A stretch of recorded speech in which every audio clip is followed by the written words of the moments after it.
I ran into this last week. Here's what fixed it for me. Activating a new eSIM can sometimes feel tricky, but following these steps will make it straightforward. Step 1. Insert the eSIM card. Take your new eSIM card and insert it into your phone. Make sure it is properly seated in the eSIM tray. Step 2. Power on your device. Turn on your phone after inserting the eSIM. Wait for it to boot up completely. Step 3. Connect to Wi-Fi.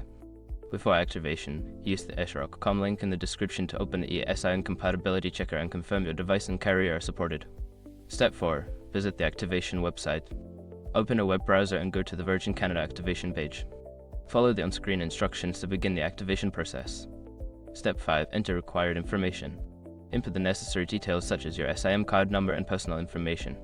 Double check for any typos, as this can delay activation. If you accidentally enter the wrong eSIM card number, you might get stuck on a verification screen. Just go back and re-enter it correctly. Once you've completed these steps, your new eSIM should be activated and you can start using your phone. If you run into any issues, don't hesitate to reach out to customer support. Happy calling!